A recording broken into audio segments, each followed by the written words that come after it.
Good morning, everybody. My name is Andrew Beattie with iPolitics this morning, and it's a real pleasure to welcome everybody. First, I'm going to apologize for this couple-minute delay in getting everything started, but we just wanted to make sure that everything is streaming just perfectly. So, to our in-person audience, welcome, everyone.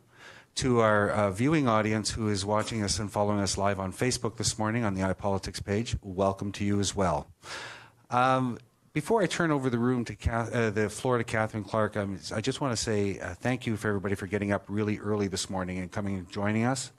It's a real pleasure to be able to present these public affairs events here on various topics. Today's event, we're actually following up on a story that was first published on November 22nd by iPolitics reporter Kyle Dugan, who's in the room today, also following and reporting on this story today as it develops. As originally it was introduced, Bill S5 was introduced on November 22nd. So Kyle had written the original story. It prompted the interest in this discussion this morning, and that's why we're having this follow-up event. So without further ado, I'm going to introduce Catherine Clark, our moderator for this morning, and we'll let her take over the show. Catherine, welcome. Thank you. Alors, bonjour, mesdames et messieurs. C'est un grand plaisir de vous accueillir ici ce matin.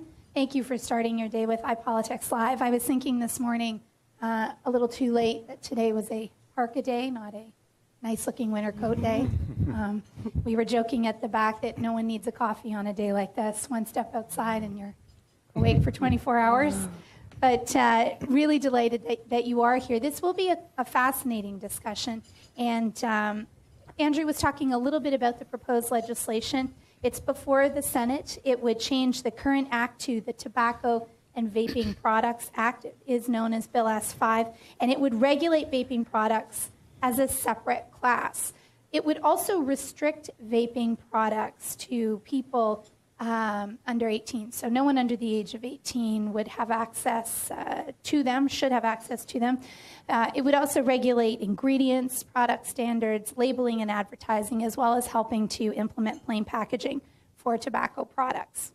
Alors, on a beaucoup à discuter ce matin et permettez-moi de vous présenter maintenant nos panélistes. La sénatrice Chantal Petitclerc est à ma droite. Sénateur Petitclerc is the person who introduced Bill S5 into the Senate. David Sweener is also here with us this morning. He's an adjunct professor with the Center for Health Law, Policy and Ethics at the University of Ottawa. On my left is Leslie James. She's a senior manager of health policy at the Heart and Stroke Foundation. And Eric Gagnon, who is the head of external and corporate affairs at Imperial Tobacco. Welcome to all of you. We're thrilled that you've taken the time to speak here today. So just before we hear from our guests, for those of you who are well attuned to iPolitics Live events, you'll know about www.slido.com, which is the digital mechanism that we use for these events in order to ask questions. So basically, no microphones will go around. You will use your phones or your tablets, whatever device you may have, to go to www.slido.com and to ask your questions. There's a hashtag for this morning. It's iPol Lung Wars. You can see it on the slides, I think, at either side as well. So you'll know to use that hashtag as well. And we're going to try a sample question. If everyone, I can see you're all wildly turning to your devices here, but regardless, we're going to try a sample poll this morning to make sure that the 3 or 4 of you who actually have phones in your hands know how this works. In 2015, what percentage of Canadians aged 15 to 19 reported having ever tried an e-cigarette? So there you go. Clearly, you're a highly intelligent group of people, 26. Oh, look, it's moving up, but we're still going with answer number 1. So 26%. That's how Slido works. Pretty simple. Truthfully, we are eliminating the preamble by not having microphones and letting your fingers do the walking. So another element that's important to know about Slido is if you don't have a question to ask yourself, but you see a question that's written down that you'd like to have asked, go ahead and like the question or favorite it, and that will move it up closer to the top of the list. And that way it's more likely to be asked during the question and answer session after the panelists make their remarks.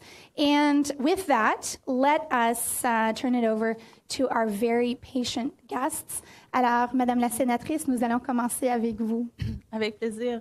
Bon matin tout le monde, un grand plaisir d'être ici. A real pleasure and a privilege to be here this morning and have the opportunity to talk a little bit about Bill S5, about the fight against tobacco, and about this new reality of vaping product.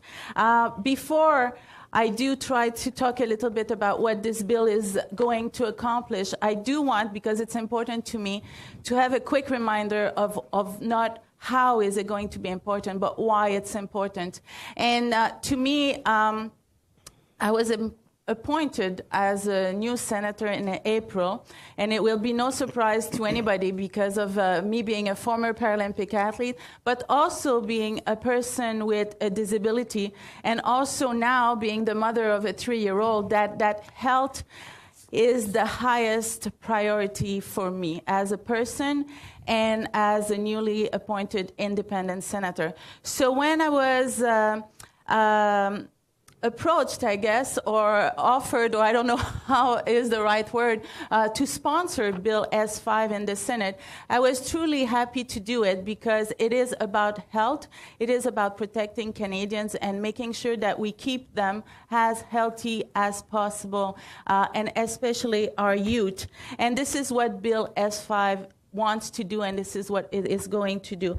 And I guess, to me, even if I knew, like many Canadians, about tobacco, for example, when I started to study in depth Bill S5, I was amazed and shocked, really, to see that even if decades of war and fight against the tobacco industry and the tobacco situation, even if the numbers are better than ever before, there are still, and I'm not going to bombard you with numbers, but there are still 3.8 million daily smokers in Canada. And one number, the only one I will bring because it's the one that really moved me, is that we know that 1 out of 2 long-term daily smoker will die from it. And we also know that out of these, 82% started smoking before they were 18. And to me, this was key because this entry door is where we keep Canadians safe, and this is where we keep our kids safe. If they don't start, clearly they don't die from it. So that was very important. So Bill S5, and then also there's the vaping product reality, which I'm going to talk about a little bit as well. But Bill S5, when it comes to tobacco, is implementing plain and standardized packaging. So quite simply, we're trying to make those cigarette packages less attractive, because we know that to making them attractive, we know historically, we know from marketing research, we know from the amount of investment that is made in all the different packages and attractive packages that it works. It works to not make them attractive, especially for our youth, because that's when they're building brand loyalty. And again, we want to close that door before anybody enters it. So that's what standardized and plain packaging is all about. When it comes to vaping, I have to admit that to me, like for many Canadians, this was a little bit of an unknown territory when I took on Bill S5. I did not know much about it, and I have to say I'm quite proud about the research and the homework I did on paper, on studying the bill, and on trying to understand what Bill S5 is going to do. And Bill S5, when it comes to vaping product, is about striking and finding a balance, the balance in protecting our youth, again, and keeping them healthy, and the balance in allowing adults to have access to good quality vaping products. So that's why, and I guess, and it will be no surprise, I think everybody here will agree with me that the vaping products in Canada now with no legal framework is chaotic. That's the best word I find. I saw it when I read about it. I saw it also because I decided that reading is one thing, but knowing firsthand is another one. I was very engaged with everybody that's been in touch with me on social media. And then one morning in my hometown of Montreal, I decided to actually go and visit some vaping store, to be happily surprised to see that the vaping community, the vaping store owner and the workers there were very welcoming of having a framework, a legal framework, structure, quality of the product that they're selling, information, and potential claim. And that's, that's everything that I read, and we read it in Bill S5 and in a lot of documentation, is how vaping product is a likely, and that's hard for me in English, a likely less harmful option.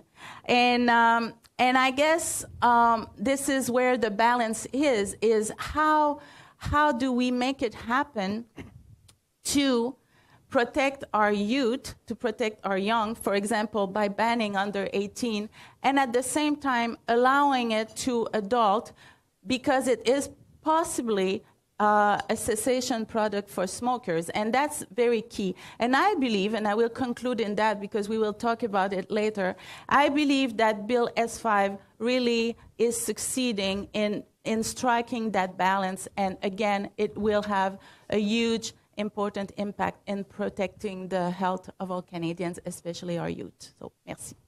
Merci. Thank you, Senator. And now over to David Sweener. Hi, great to be here. Thank you, iPolitics, for hosting this and for providing coffee this morning. I've been working as a lawyer, as a public health advocate, in issues reducing cigarette smoking and its horrendous disease toll for over a third of a century. And we have accomplished a tremendous amount. But I like on any of these issues to try to start off by looking at it from a 35,000-foot level. What is it we're really trying to accomplish here? Because we do get caught up in details. And there's all sorts of goals we could have in mind. And there's a confusion, I think, on the goals. And I think the only really justifiable goal is a purely pragmatic public health one. We're trying to reduce death and disease as much as we can, as fast as we can, in a way that's consistent with the rules of a liberal democracy. And in doing that, and like any issue of death, injury, or disease, logically, there's just four things you can do. You can do things to get people to not engage in the activity. You can do things to get those who are engaged in the activity to stop. You do things to protect third parties from the effects of that. And you do things to reduce the risk from the people who are still going to engage. And we see this again and again, whether it's on auto safety or sexual health or food preparation. I mean, it's just what we do. One of the problems in this field is that we have paid very little attention to that last item of risk reduction. What could we do? And the potential is absolutely phenomenal, because it isn't just that smoking's killing 35 or about 37,000 Canadians a year now, and it will kill another million, before we see the next 25 years. That it's a dirty delivery system that's doing it. It isn't their need for nicotine. Nicotine at the dosage level smokers are looking for is not particularly hazardous. It's like the caffeine they kindly provided me with this morning. That what kills people is sucking smoke into your lungs. So we have known, at least since the 70s, in the work of people like Professor Mike Russell, that people smoke for the nicotine. They die from the smoke. This is really a simple health problem. What would we do if we found people were getting their caffeine by smoking tea leaves? Would we try to ban tea? Would we try to demonize people for seeking caffeine? Or would we open a Starbucks franchise? So there's a way that we can deal with this problem that is consistent with public health practice and things like the Ottawa Charter from 1986 of empowering people to have control over their own health. We're seeing that with vapors now. As we've just heard, they are organizing. They are taking care of their own health. like other areas of public health, like working with the gay community on AIDS historically. Work with the people at risk, listen to them, learn from them. You know, what could we do differently? And I think when I look at S5, and I mean, it's certainly an improvement over where we were, but it's looking a lot like the FDA law in the United States, their tobacco law. And I think before you copy anybody else's law, you need to understand the derivation of the law and its effectiveness. I mean, that law was supported by the biggest cigarette company in the United States. It has standards that makes it virtually impossible to bring out a reduced risk alternative to cigarettes. And in the 8 years they've had the law, they haven't come out with anything like that. It's protected cigarettes. Well, why would we want to follow anything like that? Because I think what happens, and what's happened with this piece of legislation, is that we're so concerned about the risk of the intervention, we're forgetting about the problem we're trying to solve. And again, look at it from 35,000 feet. We're looking at what might go wrong with vaping. How do we limit this? How do we make sure that people can't advertise it, can't give people information about it, that the advertising couldn't possibly be attractive to anybody? Well, imagine if we did the same thing to vaccines. You know, we'd still have smallpox. You know, we have to see any intervention in relation to what are we doing. And we don't want, I don't think we want to sound like the people who say the only thing we should tell teenagers about condoms is that they're not safe. Or the only approach to dealing with IV drug users is tell them, just say no.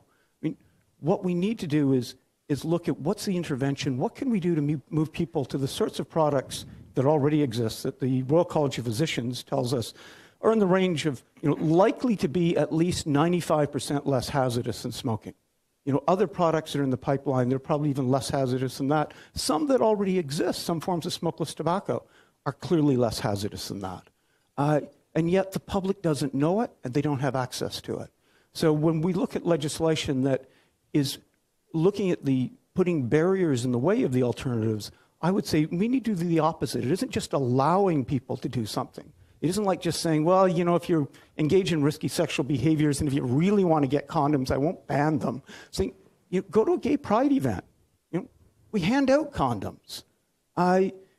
The city of Ottawa will provide them to you for free if you ask. You know, we move when we're a sensible society to safe injection sites. We make auto safety features available. We encourage them. We mandate them. You know, we do things to try to move people to less hazardous products. We should be more proactive. I think that if we do that sort of thing, if we get away from provisions that are saying, you know, it would be illegal to tell consumers that one product is less hazardous than another. You know, how many of us would accept that on anything else that we as consumers use? That we would prevent an advertising campaign if there was some reasonable apprehension that it could be attractive to young people. Well, how many young people? You know, would 3 young people be enough that we wouldn't do something to get 1 million smokers to switch? What if those 3 young people are already smoking? What sort of reasonable measures do we need? And in fact, we've had them before. We had them with the Tobacco Products Control Act in the 1980s, because I was involved in getting it, of encouraging people to move to less hazardous products. I think we can do that sort of thing.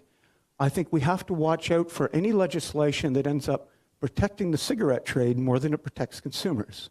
And I think that we can learn the lesson from public health history, which is that many of the biggest breakthroughs we've ever had are from 2 really simple concepts. 1, give people enough information to make an informed decision. And 2, give them the ability to act on it. You do that, you empower people, you're consistent with the Ottawa Charter, public health practice, we get a public health revolution, and we once again start setting precedents in Canada that can travel the rest of the world. Thank you. Thank you very much. So it's going to clearly be a very robust discussion, and I encourage you to start asking your questions if you haven't already done so, as I turn things over now to Leslie James. Good morning. I'm Leslie James. I'm a Senior Manager of Health Policy with the Heart and Stroke Foundation. I'm pleased to be here today to talk about Bill S5. So Heart and Stroke is proud to have been one of the first health charities in Canada to release a statement on e-cigarettes. And in September 2014, We reviewed the evidence, released a statement, and asked for all 3 levels of government to provide policy options that protect Canadians against the potential harms of e-cigarettes, and called for further research to assess the potential benefits. We spoke before the Senate committee and have led policy discussions across Canada, all levels of government, and we've been very thankful and pleased to see regulatory responses at provincial and local levels, and we're pleased to see the federal government coming forward with proposed regulation at this point. So our position on e-cigarettes has evolved over time and with advances in research. And while the evidence base continues to grow, there is still a lot left unknown about this new technology. At Heart and Stroke, we continue to strive for a balanced approach, leveraging potential benefits and avoiding potential risks. And in our most recent e-cigarette statement, we say governments need to regulate e-cigarettes to protect Canadians against potential harms and commission further research to better understand usage trends, product safety, and determine cessation benefits. The Heart and Stroke Foundation believes that Canadians deserve accurate information to make knowledgeable decisions and government policies to protect them against potential risks and to maximize any potential benefits. So what do we know now about e-cigarettes? Well, early studies may have demonstrated some benefit as a smoking cessation device, but the body of evidence is rapidly evolving, and studies continue to come out with differing conclusions. That said, some users may find e-cigarettes beneficial for smoking cessation or for substituting tobacco intake, but Heart and Stroke continues to recommend nicotine replacement therapy, pharmaceuticals combined with counseling as the gold standard in smoking cessation, and we continue to monitor the evidence and make changes as needed. So while we do agree that e-cigarettes are less harmful than regular cigarettes, they aren't without their risks. Health concerns have been raised about these unregulated products and the unknown impact of long-term inhalation of propylene glycol and secondhand exposure to e-cigarettes. So these are unregulated products, and that means that manufacturers set their own standards, labeling requirements, and marketing. And this has resulted in kind of the Wild West. It's been described, inconsistency across Canada. And we've seen a lot of increase in marketing out of home, online, and in stores. And there's a lot of evidence to show that nicotine use is detrimental to brain development among teens and youth. And research and public health experts are concerned that e-cigarettes might be a gateway to nicotine and tobacco use in the long term. So marketing of e-cigarettes is quite common, and there's fear that this will become even more common as tobacco industries enter into the e-cigarette marketplace in Canada. We've seen the youth being targeted with attractive flavors like candy and fruits and things like that. And the e-cigarette industry tends to market with lifestyle marketing, so allowing users to take back their liberty, exercise their liberty to vape when they want and where they want. Public health experts are also concerned about emerging research showing that e-cigarettes could undermine tobacco control and smoking cessation efforts, and we know that e-cigarettes are very appealing to youth. A recent Canadian study showed that about 18% of high school students who were non-tobacco users had ever tried e-cigarettes, and another 31% are interested in trying them. And current use among 15 to 19-year-old Canadians has more than doubled in the past few years. And more teens are considering e-cigarettes cool and fun. So as a result of this context, many jurisdictions in Canada and around the world have implemented regulations to protect constituents, as well as maintain progress on tobacco control and maintain clean air initiatives. So what are we concerned about at Heart and Stroke? Well, our main priority is to reduce the burden of heart disease and stroke. And one of the most important ways to do this is to eliminate commercial tobacco use in Canada. We think that e-cigarettes could play an important role in a strategy or policy to eliminate tobacco use in Canada, but any regulatory framework really needs to analyze the benefits and potential harms. So what strengths do we see in this regulation? Well, Heart and Stroke supports the proposed legislation and aims to regulate product safety and provide legal access to e-cigarettes with nicotine for adults. But once this happens, we really encourage governments and researchers to continue monitoring trends of e-cigarettes and tobacco and commission further research to truly assess the potential use of e-cigarettes as a cessation tool. So what are the gaps in the legislation? Our greatest concern is the opportunity for wide-scale marketing of e-cigarettes. So it's essential that this new legislation protect Canadian youth from marketing exposure. And we also want to ensure that we aren't sustaining use of e-cigarettes, or creating dual use of nicotine and tobacco. In the proposed legislation, the scope of marketing is too wide. Lifestyle marketing is allowed, and we find this very problematic. I question, do we really need marketing in places like bars where you have young Canadians potentially under the influence who might be more susceptible to such marketing? In addition, there's no provisions around marketing on TV or on radio or billboards across from elementary schools. You might even see e-cigarette advertisements on Saturday morning cartoons with a large child viewership, which is problematic. There's nothing to stop e-cigarette companies from branding hats and T-shirts and then seeing our youth wearing these in school. So we really need to make sure that we're protecting our youth and they aren't going to be used as billboards for e-cigarettes. So we strongly advise that the marketing and promotion aspects within the e-cigarette bill be further limited going forward. And we also want to give consideration to how e-cigarettes fit into a long-term strategy to eliminate commercial tobacco use in Canada. Heart and Stroke is pleased to sit on the Endgame Committee, which is a group of leading clinicians, researchers, and health groups talking about how we can get prevalence of tobacco use down to 5% by 2035. And we see e-cigarettes fitting within there, but there needs to be a broader discussion around that. So thanks for your time. Thank you very much, Leslie. And now, last but not least, Eric Gagnon, over to you. Good morning, everybody. I want to start by thanking iPolitics for providing Imperial Tobacco an opportunity to share its position on S5. I'm going to start by saying that that might surprise a number of you, but I agree with a lot of the stuff that was said this morning. There's some important health risks associated with smoking, and kids should not smoke. I have 2 kids. I don't want my kids to smoke, and we all agree to that. We agree that tobacco products should be consumed by adults that made an informed decision knowing all the risks. And so when we look at S5, we support the vaping proposal of S5.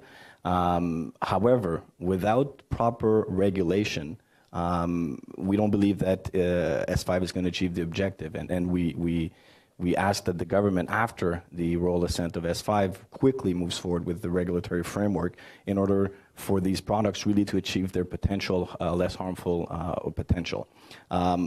So on the vaping side, we agree and we recognize the need for a proper regulatory framework. Where we do disagree, however, is when we talk about the packaging and the product standardization. Some of the health groups that have been pushing and requesting for these measures have convinced Health Canada and some legislators that plain packaging is the panacea of tobacco reduction. But when you think about it, a couple of years ago, really the focus had to be a 75% health warning. And by achieving that, it was important that the government move forward with 75% health warning, because at that time, that really was what will achieve the stated objective. A couple of years ago, really what they were looking for is a flavor ban in tobacco product and a menthol ban. And they convinced legislators that that measure would really decline smoking rates in Canada. Every year in the budget, for those of you who read the news, all the anti-tobacco lobbyist groups are putting out press releases and asking government to increase excise on tobacco product, because that is the one measure that's really going to achieve the stated objective. And what happens and what's happening is year on year, there's never enough regulation on the tobacco industry. And they come with a new request that measure is going to be the one. And we're seeing it again in S5.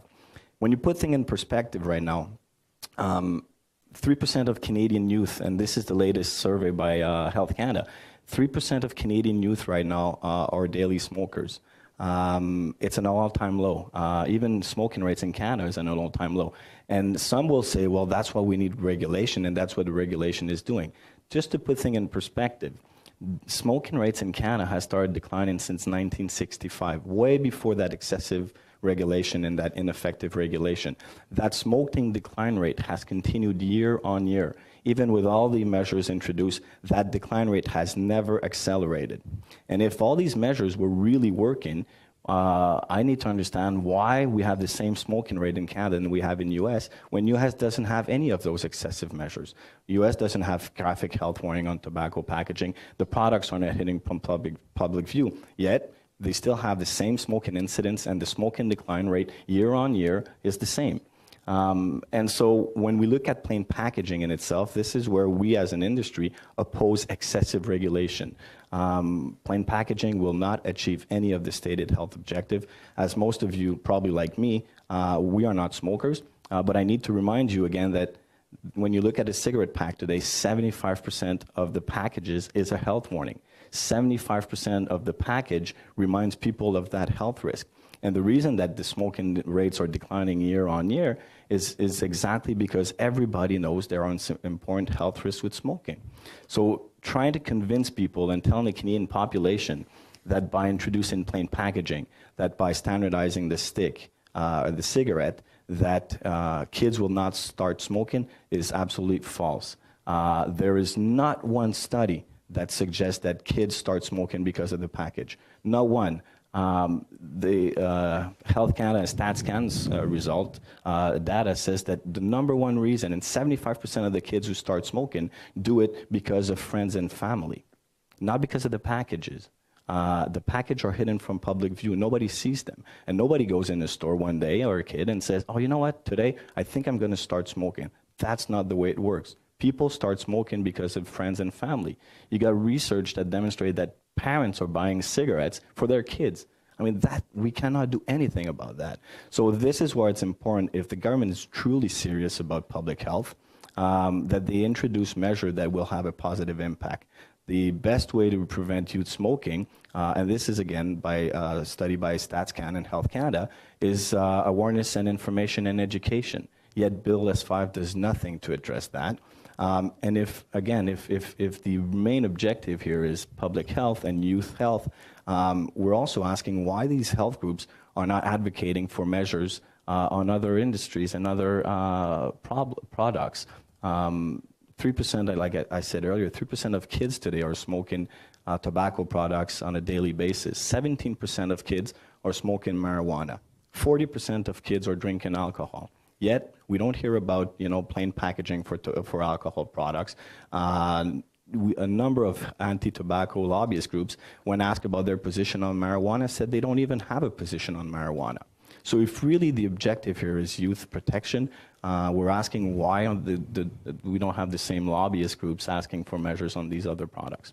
So I think in summary, we welcome the vaping regulation, but we unfortunately oppose plain packaging because we believe it's excessive regulation and it will not achieve any of the stated objectives. Thank you very much. Thank you for your presence. I think clearly we don't lack for opinions here on the stage, and I'm sure that that's the same for the audience. We're going to go to Slido first. Senator Petitclerc, I might ask you, just before we get to our first question, if you have any thoughts, responses to what you've heard so far. I have many thoughts. and many questions. If you can briefly give us a sense of some of what you're thinking, then we're going to head to our first question. Like in general, I guess, my overall thought is, and I hear everybody, and my office has been open to dozens of persons telling me the same things or contradictory. And I guess my position and my support of Bill S5 is, we have all this data, especially for vaping. We have all this data, this scientific data. It's emerging, it's coming very, very quickly. And it's getting more and more conclusive, but we don't know yet. So my perspective as a senator, but also as a mother, really, and as a Canadian, is why not be cautious and why not... It's better to be safe than sorry. And this bill, when you read it, is very evolutive and flexible. So if we do have those conclusions, if we do have those scientific evidence, the bill will evolve to respond to that. But right now, better safe than sorry is my position. And this bill does exactly that while allowing adults to vape, for example. And on plain packaging, I could go on that as well. Okay. And Australia being the leader, and I've talked to them, I've read the research, and they're very satisfied with the result. So, and I guess my only question, and that's the question my office asks everybody from the tobacco industry is, how much money is invested on marketing packages? And it's millions. So if it doesn't work, why do you invest so much? Is my, I guess my answer to that. So clearly, packaging does have an impact, and so plain packaging will have a positive impact. I think to be fair, Eric, I need to give you a chance to respond to that. We do invest in the packaging, but the real question, and Senator Particular, you ask it, is why, and it's not to get new smokers. There's a pool of people already smoking, and what we want to do is we want to make sure that the people who are already smoking smoke our products. And like any other industry, we're trying to compete in the marketplace. The other reason we invest in packaging is because if we don't differentiate our products from the illegal competition, I mean, why would consumers pay $10 for a pack when you can buy this 200 cigarettes for $10? And I know some people don't like to hear it, but we do have a contraband problem in Canada. I mean, in places in Ontario, one of every two cigarettes is illegal. And, Australia was mentioned. First of all, I have to rectify, Australia did not accelerate the decline rates in smoking in Australia. It did not. The only thing that happened is the government manipulated the information, because if they started in 2005 instead of 2007, that decline rate is the same one. So that's one. The other one is contraband exploded in Australia after plain packaging, and that's why the government of Australia, after a couple of months, had to invest significant money in order to address the illegal trade. So in a nutshell, and I think in summary, is we do invest in the packaging, but again, nobody starts smoking because of the pack. And the reason we do it is to compete in the marketplace. Leslie, I can tell you have a lot to say. The thing is, I'm going to get us into Slido first, and we're going to circle back and get to some other comments as well. I am actually going to direct this next question to you, Professor Sweiner. S5 would make it illegal to compare the risks of e-cigarettes or heated tobacco with cigarettes. Even if true, is this a missed public health opportunity? Yes, I mean, it's enormous on all sorts of levels. I mean, as I say, people need enough information to make an informed decision. When we have legislation that says you're not allowed to tell people about a difference in risk, that not only goes against what we try to do in public health ethics, but it creates legal problems. This is why in past legislation I've been involved in drafting, you want to do quite the opposite. You want to say to cigarette companies, you've got an obligation to tell people about relative risks. In this case, what we're doing is we're giving them a free ride so that, I've been involved in suing tobacco companies fairly successfully in different parts of my career. I don't like the idea of going into court and say, you had a common law obligation to warn people about the nature and extent of the hazards inherent in your use of your product. You didn't do it. And we weren't allowed to. Well, why would we do that? Hold them responsible. Ensure, I think everybody agrees at one level, we need to give people information, give them enough to make an informed decision. And I know that, there's this talk about, well, we don't know for sure, we know enough. At what point do you know enough that if you get your nicotine without sucking smoke into your lungs, you can dramatically reduce your risk? This legislation would even make it illegal to tell people that Swedish snus is less hazardous than smoking cigarettes. There is no question it's massively less hazardous. So I think it's this idea that we're so concerned about something that might go wrong that we're not doing the stuff that could go right. In fact, we're making it very hard for people to do things that could actually work. So I think, and it picks up on one of the things Eric misspoke on, it isn't like cigarette consumption really has gone down and all on its own, regardless of what we've done, any more than a puck goes up and down the ice all on its own.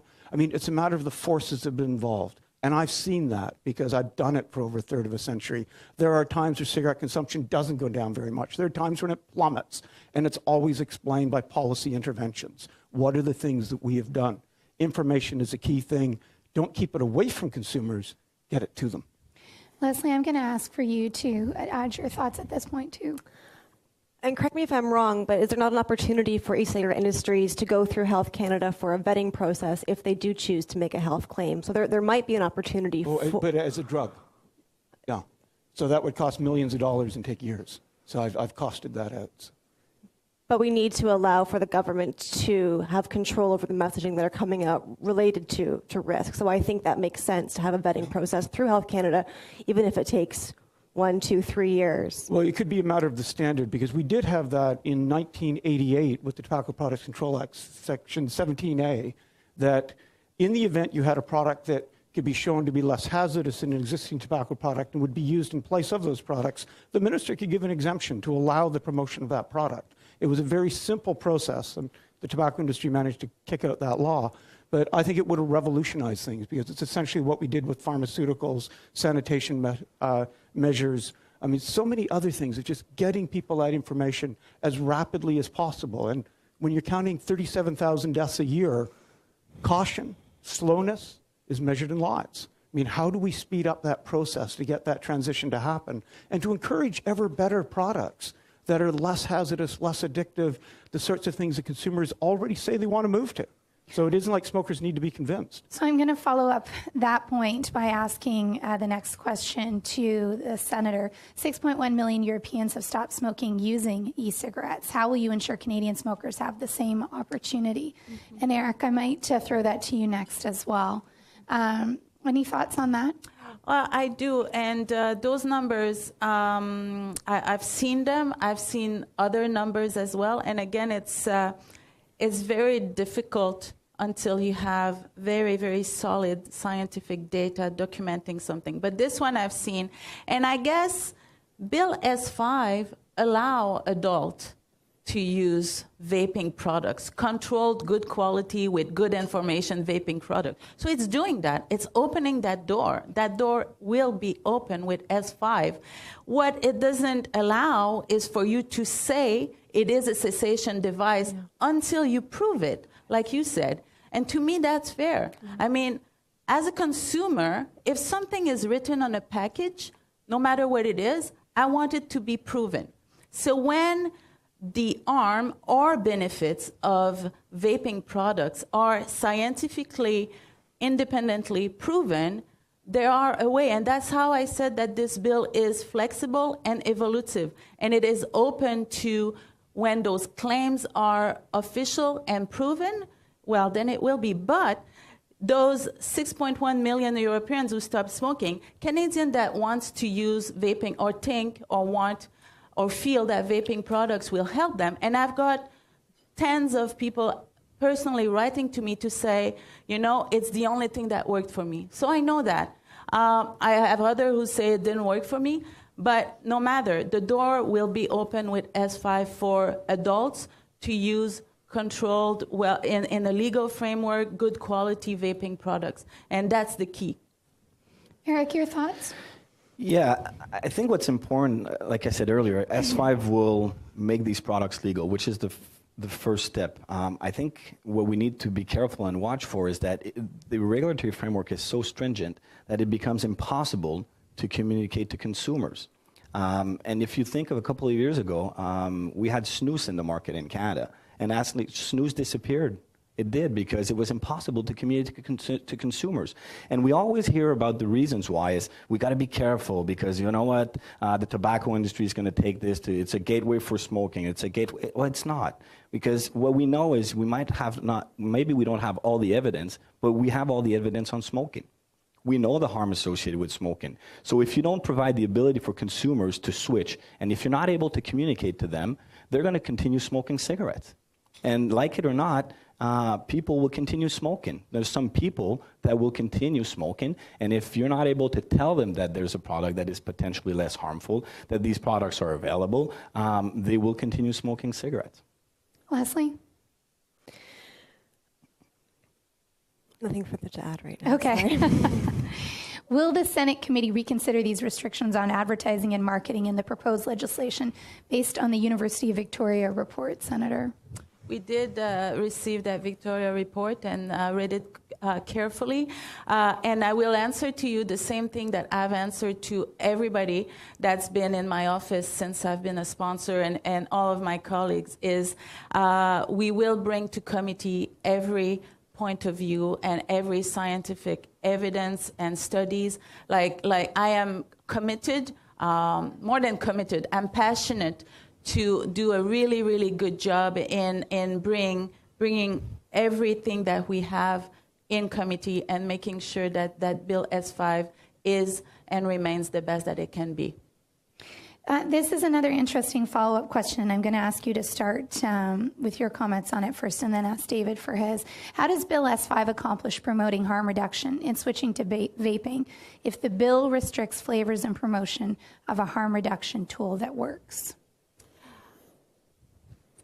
Well, it regulates flavors that is addressed to kids. And I have to say, I agree 100%. I was surprised when I went online to see Hello Kitty vaping products with matching phone cases. That's not even youth, that's kids. You know, I was horrified. That's the Japanese market. Well, but you know, like that's, so it regulates, and that's important because I read everything. It regulates flavors that is targeting kids and teenager. And who can be against that, really? So it's not going to have an impact. And I had a lot of vapors saying, you know, those flavors are important to me.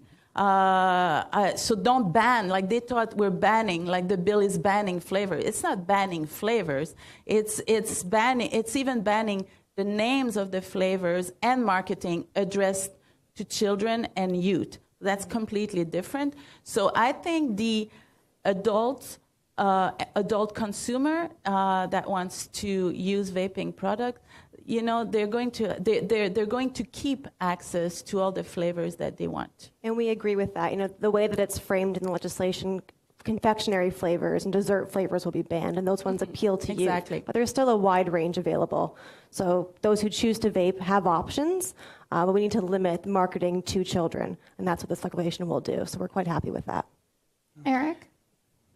The problem right now is there's so much misinformation that was communicated, even if Bill S5 does the right thing. I mean, look in the majority of the provinces in Canada, the e-cigarettes need to be hidden from public view. How do you want a consumer to switch? You go in a store, you don't even see the product, less know that it's available for sale. So, you know, and on the flavoring, I'm totally in agreement.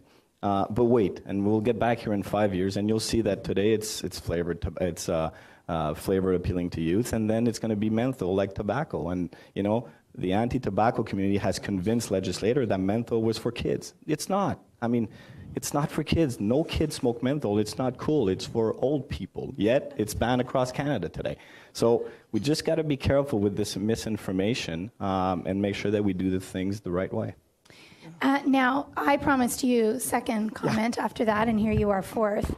So Approximately second. I'd welcome your thoughts on that, but I'd also like to bring in another question, which I think you might have something to say on. Why rely on poor, ever try, and these are in quotation, past 30-day use metrics? Those metrics capture experimentation and occasional use, not addiction. Yeah, let me deal quickly with the earlier question and then deal with this one. Flavors is a really neat emotive topic, but what we find in the actual research, and not surprisingly, kids don't do something in order to look like kids. The flavors that are important for kids are going to be macho flavors like Marlboro Extra Bold. It isn't going to be Skittles. The people who use Skittles are older people, people who want to avoid a tobacco flavor because they're trying to get off cigarettes. We need to pay attention to the research, and we need to follow it closely to decide, are we doing something that might be getting in the way of people that otherwise quit smoking? Are there less intrusive measures that we could use to make sure that young people aren't using these things, if that's the concern? The bigger problem that was raised in that earlier question is the restrictions on promotion. How do you get information to consumers? Because we're dealing with massively misinformed consumers. Most Canadians think nicotine causes cancer. Most smokers, the cognitive dissonance has kicked into the point that they think they personally are sort of protected, because they haven't been given anywhere to go. That's what happens. Give them somewhere to go. Give them options. Let them know what they are so they can make an informed decision. So don't restrict the flow of information. Encourage it. When we look at the measurements of how many people are using products, there is massive misinformation in the stats. And that's why I think this is a great question. If you say ever try or past 30-day use, you get rough experimentation. So this has come out of the States, and when people have looked at the actual data, you find the vast majority of the people who are saying this, particularly young people, it's very seldom have they used a product. In something like 80% of the cases, a product that doesn't have nicotine. So maybe once at a party, somebody said, try this, it tastes like blueberry. That doesn't make them a vapor. It doesn't mean they're using nicotine. It doesn't mean they're going to have a lifetime of cigarette addiction. We need to differentiate to figure out what's going on. As some researchers have said,